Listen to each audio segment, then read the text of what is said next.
Focus on the Konigsburg seven bridges problem. And essentially, this problem can be represented by this diagram. And in this diagram, there are four land masses. There's landmass A, B, C, and D. And there's seven bridges.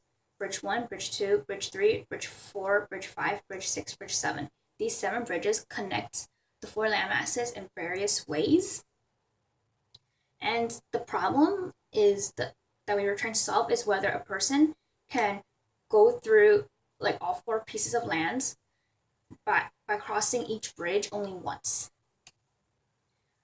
And it's initially thought that Euler used this diagram to solve the seven bridges problem, but in reality he didn't, because this diagram was never found in his notes. An alternate diagram was found. But even though we're not going to focus on this diagram, but I'm going to kind of explain what this diagram is telling us. In this diagram, it's like a simplification of the initial diagram that I just spoke about. But now, instead of like drawing pieces of land, the land is represented by vertexes. So we have four vertexes, A, B, C, D, which represent the four pieces of land. The seven bridges are the edges. So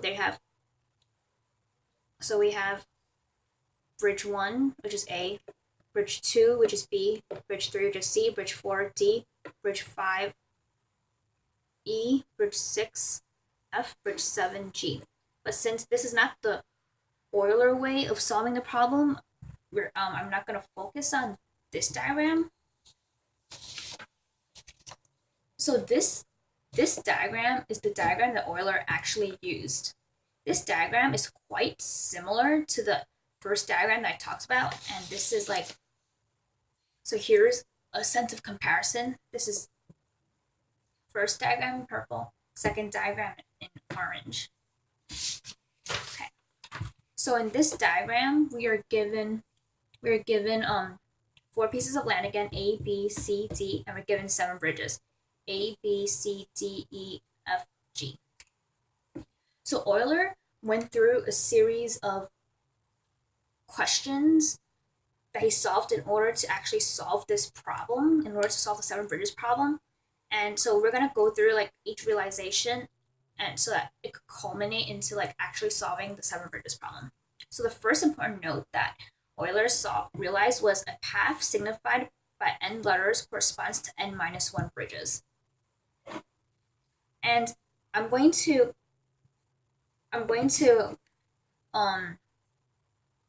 represent this sentence using, I guess you could say, symbols, using an equation. So a path signified by n letters corresponds to n minus 1 bridges.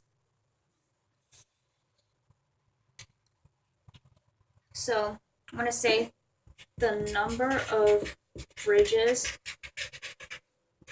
crossed. So this is the number of bridges crossed equals to n minus 1. Since we know that in the Konigsburg problem, you only want to cross each bridge only once, and there's seven bridges, so that means that the number of bridges crossed would be 7.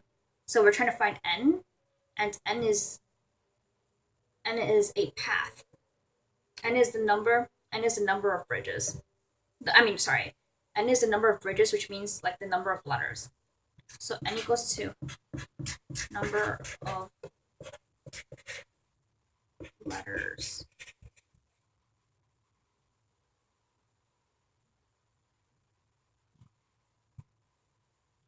Okay, so we have 7 bridges equals to n minus 1. So n equals to 8.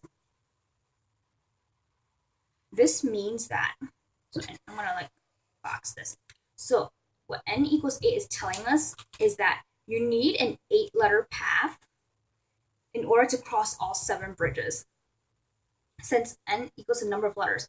So like in this problem, we have like only 7 letters, right? But despite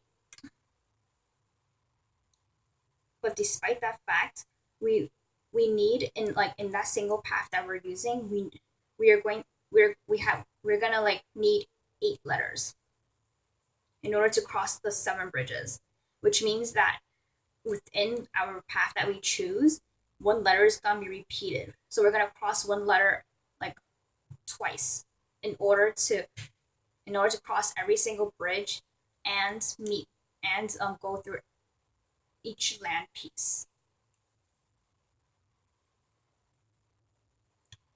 So I'm going to like make a note that you need an 8-letter path in order to cross all 7 bridges, because we're going to jump back to that idea. So I mentioned here in this note that you need an 8-letter path to cross all 7 bridges.